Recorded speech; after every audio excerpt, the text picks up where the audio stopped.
क्या अब अमजदुल्ला खां जाना क्या यहाँ से 1,00,000-2,00,000 मुसलमानों को जमा करके वनप्रति के एसपी के घर पे जाके या उनके कैंप ऑफिस पे जाके धरना देना क्या? बताओ आप मजबूर कर रहे हैं क्या? बताइए आप अमजदुल्ला खां उनको बोलिए, वो भी करता हूं मैं, वो बच्चियां मेरे हैं, मैं बर्दाश्त नहीं कर सकता। जब तक ये लोग गिरफ्तार नहीं होंगे हम खामोश नहीं बैठेंगे, ईंट सेड़ बजा देंगे अगर उनका गिरफ्तारी नहीं होंगी तो। याद रखिए, क्या कमजोर समझ रही? क्या दूसरे मुस्लिम लीडरों के वैसा क्या अमजदुल्ला खां को समझ रही सुन के खामोश बैठ जाने के लिए? हम नहीं बैठेंगे हम। एमबीटी तर्जुमान अमजदुल्ला खान खालिद ने एक बयान में चांकिया हाई स्कूल में नमाज अदा करने वाली मुस्लिम तालिबात पर मुबैना तौर पर हमला करने के वाक़े के 8 दिन गुजर जाने के बावजूद बजरंग दल के कारकुन को गिरफ्तार न करने पर वनपर्ती पुलिस पर तनकीद की है। अमजदुल्ला खान खालिद ने कहा कि ऐसा महसूस होता है कि पुलिस उन्हें बचाना चाहती है और आज तक उन्हें गिरफ्तार नहीं किया गया है। उन्होंने कहा कि इस तरह का वाक़या अगर किसी बीजेपी हुक्मरानी वाली रियासत में होता तो सबसे पहले राहुल गांधी और प्रियंका गांधी उसके खिलाफ कौमी मीडिया पर मजम्मत करते, लेकिन जब यही वाक़या कांग्रेस की हुकूमत वाली रियासतों में होता है तो कांग्रेस रहनुमा खामोशी इख्तियार करते हैं। अमजदुल्ला खान खालिद ने हैरानी का इजहार किया कि वज़ीर आला रेवंत रेड्डी और तेलंगाना डीजीपी को रास्त तौर पर ट्विटर और व्हाट्सएप पर पैगाम भेजने के बावजूद भी अभी तक बजरंग दल के कारकुनों को गिरफ्तार नहीं किया गया है। उन्होंने कांग्रेस हुकूमत और लीडरों को इंतबाह दिया कि गुज़िश्ता 8 माह से अक़लियतों खासकर मुसलमानों के साथ किया जा रहा सौतेले रवैये से न सिर्फ तेलंगाना में कांग्रेस पार्टी को नुकसान होगा बल्कि असम्बली इंतखाबात मुनक़िद होने वाली 4 रियासतों के मुसलमानों में भी कांग्रेस की साख मुतासिर होगी और मुल्क भर के मुसलमान पार्टी के खिलाफ हो सकते हैं। उन्होंने कहा कि अब तक 18 फ़िरक़ावाराना वाक़यात हुए हैं जिनमें मुसलमानों और उनकी इमलाक को निशाना बनाया है। इन सब के बावजूद मुस्लिम नौजवानों को ही फ़र्ज़ी केसों में गिरफ़्तार करके महीनों तक जेलों में रखा गया है। ख़ास तौर पर गुज़िश्ता रमज़ान के दौरान कई मुस्लिम नौजवानों को जेलों में बंद रखा गया था। आइए सुनते हैं अमजदुल्ला खान खालिद से उन्हीं की ज़ुबानी। जुमा के दिन 23 अगस्त 2024 के दिन वनपर्ती डिस्ट्रिक्ट, जो आपके वनपर्ती डिस्ट्रिक्ट आता है, वहाँ पर वनपर्ती डिस्ट्रिक्ट में तेलंगाना स्टेट के वहाँ पर एक स्कूल में कुछ लड़कियाँ जो है, क्योंकि जुमा का दिन था, अक्सर जो है लड़कियाँ हैं अपने स्कूल में इजाज़त लेकर नमाज़ पढ़ते हैं। शहर में भी कई मुकामात पे ऐसा होता है। तो वहाँ पर जो है एक चाणक्य हाई स्कूल नामी एक स्कूल में जो है कुछ मुस्लिम लड़कियां, छोटे छोटे बच्चियां थे, ड्रेस में नमाज़ पढ़ रहे थे। अचानक से 15 से 20 जने, चाहे वो पता नहीं, कोई बोल रहे हिंदू युवावानी के है, कोई बोल रहे हैं बजरंग दल के है। आज की तारीख तक वो सिचुएशन हमारे को नहीं मालूम कि कौन है वो बोलकर। तकरीबन 15-20 लड़के अंदर घुसते हैं उसमें, जिसमें बड़े लोग भी हैं। बच्चियों के साथ बहुत बदतमीज़ी की गई। कुछ वीडियोस जो है हम नहीं डाल सकते सोशल मीडिया पे कि बात और बिगड़ जाएंगी बोलकर। ऐसे भी वीडियोस है जो लड़कियों के स्कार्फ पकड़ के खींच रही, हाथा पकड़ के खींच रही। तो ये सिलसिला तकरीबन 10-15 मिनट तक हंगामा चलता रहा। 15-20 मिनट, आधे घंटे के बाद में मुकामी पुलिस को जब कॉलेज इंतज़ामिया फ़ोन किया तो पुलिस वहाँ पर आई और पुलिस का कोशिश ये थी कि स्पॉट पे उनको अरेस्ट करना चाहिए था, लेकिन वनपर्ती पुलिस क्या करी, वो जो लोग गड़बड़ कर रहे थे उनको स्पॉट पे अरेस्ट नहीं किया गया। देखिए, मैं आपको बतलाना चाह रहा हूँ, मक्का मस्जिद में कोई शख्स घुस के जय सिया राम नारा मारता है तो हमारी पुलिस बोलती है कि उन्हें दीवाना है, पागल है, हम उसको यकीन कर लेते हैं। रक्षापुरम कॉलोनी में जिसका एक मेंटली रिटार्डेड पर्सन है कुछ वाक़या पेश करता है, उसके सारे मेडिकल रिकॉर्ड्स रहने के बाद में हमारे लोग खुद उसको ले जाके हैंड ओवर किए तो पुलिस उसको जो है रिमांड कर डाली अरेस्ट करके। हम खामोश बैठे रहे, ठीक है भाई, जो गलती की है, अब उन्हें दीवाना है, पागल है, नहीं मालूम। 3 दिन तक धरना चलते रहा वहाँ पर। मुसलसिल बड़े बड़े लीडरों को लेके आ रहे हैं, बेगम बाज़ार से कोई आ रहा, वो कोई बीजेपी की कैंडिडेट जो हैदराबाद की थी उन्हें आ जा रही वहाँ पर। तो पुलिस खामोश तमाशा बैठी हुई है, खामोश बिल्कुल बैरिकेडिंग करके। ऐसा महसूस हो रहा था उनको, बगैर परमिशन जुलूस निकाल रहे हैं वो लोग, पुलिस खामोश तमाशा बैठी हुई है। यहाँ पर देखिए आप, जहाँ पर मुसलमानों पर अटैक हो रहा, रेवंत रेड्डी की सरकार, कांग्रेस की सरकार तेलंगाना में, जो कांग्रेस की सरकार को तेलंगाना के मुसलमान मेहनत करके लेके आए, और वहाँ पर जो है आपके बच्चियाँ, देखिए ज़रूरी नहीं है कि मेरी लड़की के साथ ऐसा हुआ तो मैं एहतजाज करना बोल के, वहाँ जितने लड़कियाँ थे वो मेरे कलमा गो बहना है वो। और ये वाक़या एक सेकुलर स्टेट में, राहुल गांधी बड़े बातें करते, बड़े स्पीचेस देते सेकुलरिज्म के। प्रियंका गांधी बहुत बड़े स्पीचेस देते सेकुलरिज्म के बारे में। आपकी रियासत में अगर फ़र्ज़ करिए ये कोई बीजेपी रूल्ड स्टेट में अगर होता है बच्चों के साथ स्कार्फ खींचने का वाक़या, तो फौरी तौर पर राहुल गांधी आ जाते, बयान दे देते या मीडिया में आके। प्रियंका गांधी उन बच्ची के सर पे हाथ रख के फ़ोटो ले लेते, एक सेल्फी ले लेते। तो आपके रियासत में ये वाक़या पेश आया।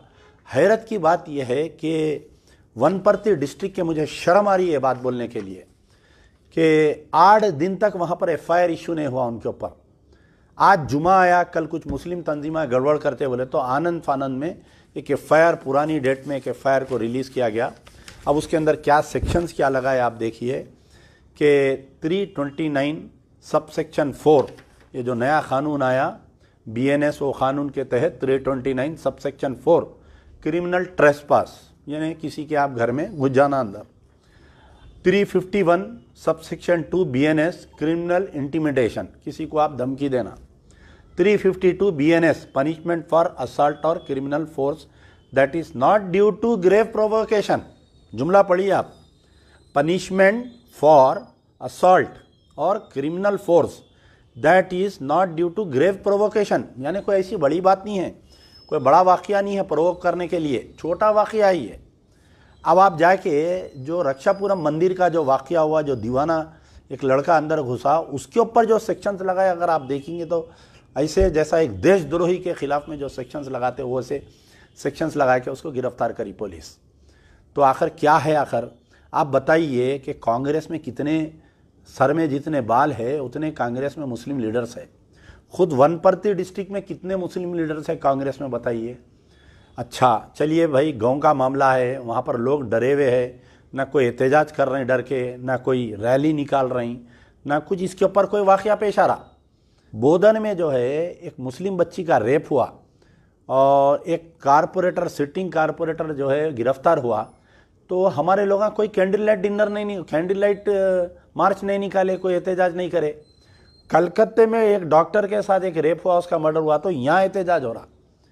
यानी बगल में एक बच्ची का वाक़या पेश आया तो कोई तंजीमा बाहर नहीं निकले, हमारे मुस्लिम ऑर्गेनाइजेशंस कलकत्ते के लिए हमदर्दी कर रहे हैं। आप ठीक है, करिए, बहुत अच्छी बात है। लेकिन वनपर्ती के इशू में मुझे आज बड़ी उम्मीद थी कि तकरीबन जो बड़े बड़े उलमा, मशाइखीन, जो बड़े दानिशवरान लोग हैं, ऑर्गेनाइजेशंस है, खुतबा देते हैं लोग अपने अपने मसाजिद में, अपने बैठ के, शहर के कई बड़े मसाजिदों में खुतबा देते, गांव में बड़े बड़े मसाजिदों में बैठ के खुतबा देते जुमे का। कोई एक उलमा या एक आलिम या एक को बताइए आप जिसने ये वनपर्ती के वाक़े को कंडेम किया, बताइए आप। पुलिस की हिम्मत देखिए आप, वनपर्ती पुलिस की हिम्मत की दाद दियो आप कि उनको आज तक गिरफ्तार नहीं करे। अगर फ़र्ज करिए ये हरकत अगर कोई मुस्लिम लड़के करते तो स्पॉट पे फायर कर देते, स्पॉट पे गोलियां मार के उनको मार डालते, इनकाउंटर कर देते, पूरे ख़ानदान को उनका दहशतगर्द करार दे देते। अरे मासूम बच्चियां स्कूलों को जाने को डर रहे हैं, वहाँ पर रोक के उनके साथ ऐसी हरकत हो गई बोल के। कैसा हो गया साहब, बताइए। हम बेवा से बदतर हालत हो गई हमारी, बेवा से बदतर हालत हो गई हमारी। कोई पुरसाने हालिश नहीं है हमारा। क्या वो वनपर्ती के बच्चियां हमारे बच्चियां नहीं है, बताइए। वो वीडियो देखिए आप लोग वनपर्ती का, दरिंदे घुस के अंदर बच्चियां नमाज पढ़ रही, स्काफा खींच खींच के निकाल रही, गले पकड़ के निकाल रही, और हमारी पुलिस, हिम्मत की दाद दो आप सुप्रिटेंडेंट ऑफ पुलिस की कि 8 दिन तक उनको गिरफ्तार नहीं करता है। और सेक्शन आप पूरे बेलेबल सेक्शन, एक पागल मंदिर में घुसा तो उसको नॉन बेलेबल सेक्शन, और एक बच्चे घुस के अंदर हिंदू युवावानी के मार रही, दानिश्ता तौर पे नारे मार रही, उनके लिए बेलेबल सेक्शन। वाह वाह, वनपर्ती की पुलिस की तो दाद देना पड़ेगा आपको। Superintendent of police R Giridhar साहब हैदराबाद करके गए, सो ये बेचारे अच्छी तरीके से पहचानता हूँ। डीएसपी से मैं बात किया, बोले नहीं, we are going to take strict action. ये आपका डीएसपी साहब वनपर्ती, ये आपका स्ट्रिक्ट एक्शन है क्या, बताइए आप क्या चाह रहे हैं? क्या आप लोग चाह रहे हैं कि आने वाले दिनों में हालात खराब करना चाह रहे हैं क्या, बताइए आप। मुझे ऐसा लग रहा है कि चंद पुलिस के ओहदेदार ये चाह रहे हैं कि हिंदू मुस्लिम फिसाद होना तेलंगाना में, ये जो हेड्रा की हैबत जो तारी है, ये हेड्रा का काम बंद करवा देना और चीफ मिनिस्टर को बदनाम करना। मेरे को ऐसा समझ में आ रहा है। वरना आप बताइए 8 दिन के अंदर लेके जाके गुद्दा बलसिंदा कर देना था उन लोगों का, मार मार के उन लोगों को रेड कर देना था पुलिस वाले, परेड कराना था उन लोगों को पूरों को डाल के गाँव में कि नेक्स्ट टाइम किसी की हिम्मत नहीं होती ऐसा करने की। खुले हम फिर रहे पोटे वो करके, पूरा बोल रही नोबडी कैन टच अस बोल रही। क्या करते अब मुसलमानों का गुस्सा ठंडा करने एफआईआर कर दिए, एक नोटिस दे देते, बेल ले लेते उन लोग, उनकी और हिम्मत बढ़ जाती। आज ये स्कूल में करे, कल दूसरे स्कूल में करते, इसका देख के दूसरे जगह पे होता वाकया। जैसा कर्नाटका में देखो, चीफ मिनिस्टर रेवंत रेड्डी साहब, मैं आपको, आप होंगे मेरे से ज़्यादा बड़ा ओहदा होगा, लेकिन तजुर्बा बता रहा हूँ मैं आपको मैं ये बात बोल रहा हूँ कि सेम केसीआर की गवर्नमेंट जो बदनाम हुई, जो मुसलमानों का दिलाजारी हुई, ये पुलिस की नॉन पुलिसिंग की तरफ से हुआ। अगर पुलिस के ओहदेदार अगर सीधे रहते, अगर सही लॉ एंड ऑर्डर मेंटेन करते, मुसलमानों के साथ इंसाफ होता, तो कभी भी मुसलमान केसीआर से नाराज़ नहीं हो सकते थे। जुम्मा 8 दिन आप समझ रहे होंगे, बैगन अपन इलेक्शन जीत गए, पार्लियामेंट इलेक्शन जीत गए, बल्दिया इलेक्शन भी अपन जीत जाते, लेकिन याद रखो ये वनपर्ती, ये तमाम वाक़यात इलेक्शन में खबर में से मुर्दा उठे वैसा उठेंगे, तुम्हारे पीछा करेंगे। तो अभी भी वक्त है। I request chief minister Revanth Reddy, ये आपके बहनें हैं समझ के इसके ऊपर एक्शन लीजिए। कहाँ है आपकी इंटेलिजेंस के आईजी को बुला के कल क्लास लियो आप शिवधर रेड्डी को, क्यों नहीं आप मेरे को इसका इंफॉर्मेशन दिए, इसके ऊपर क्यों नहीं एक्शन हुआ बोल के पूछो। रेवंत रेड्डी आप क्या कर रही तुम्हारी intelligence? What is Shivdhar Reddy IG intelligence doing? What is DGP is doing? What is SP Wanaparthy is doing? क्यों नहीं गिरफ्तार कर रही? क्या अब अमजदुल्ला खां जाना क्या यहां से 1-2 लाख मुसलमानों को जमा करके वनपर्ती के एसपी के घर पे जाके या उनके कैंप ऑफिस पे जाके धरना देना? क्या बताओ आप मजबूर कर रहे हैं क्या? बताइए आप अमजदुल्ला खां उनको बोलिए, वो भी करता हूं मैं। वो बच्चियां मेरे हैं, मैं बर्दाश्त नहीं कर सकता। जब तक ये लोग गिरफ्तार नहीं होंगे हम खामोश नहीं बैठेंगे, ईंट से ईंट बजा देंगे अगर उनका गिरफ्तारी नहीं होंगी। तो याद रखिए, क्या कमजोर समझ रही? क्या दूसरे मुस्लिम लीडरों के वैसा क्या अमजदुल्ला खां को समझ रही? सुन के खामोश बैठ जाने के लिए हम नहीं बैठेंगे। हम मजलिस बचाओ तहरीक इस मसले पर खामोश नहीं बैठेंगी, बड़े पैमाने पर हम एहतजाज करेंगे अगर इनकी गिरफ्तारी नहीं आएंगी तो। अगर कोई लॉ एंड ऑर्डर बिगड़ेगा आने वाले गणेश में, मिलादुन्नबी में, इसकी राज जिम्मेदार एसपी वनपर्ती रहेंगे और इसके राज जिम्मेदार डीजीपी तेलंगाना रहेंगे, इसके राज जिम्मेदार रेवंत रेड्डी रहेंगे। तमाम मुसलमानों से मैं अपील कर रहा हूं, तमाम उलमा मशाइखीन से मैं अपील कर रहा हूं, अल्लाह के वास्ते ये बच्चियों के लिए आवाज उठाओ। प्यारे नबी सल्लल्लाहु अलैहि वसल्लम के वास्ते इन मासूम बच्चियों के साथ जो हरकत की गई हिंदू युवावानी वालों के, आप लोग आवाज उठाओ। अल्लाह के दरबार में आपको पकड़ लूंगा अगर आप लोग आवाज नहीं उठाएंगे। तो याद रखो, रोज़े क़यामत मैं बराबर कहूंगा, या अल्लाह मैं चीख चीख कर कहते रहा, साबिक़ा बीआरएस की गवर्नमेंट में मैं चीख कर कहते रहा, ये लोग खामोश रहे। आज भी मैं ये वनपर्ती के लड़कियों के लिए पुकार कर कह रहा हूं, सब खामोश बैठे हुए हैं। ये आवाज लगाओ, सोशल मीडिया को इस्तेमाल करो, वनपर्ती के तमाम मुसलमान मुत्तहिद हो जाओ। अगर इनकी गिरफ्तारी नहीं होंगी, इंशाअल्लाह अनक़रीब अमजदुल्ला खां वनपर्ती आने वाला है।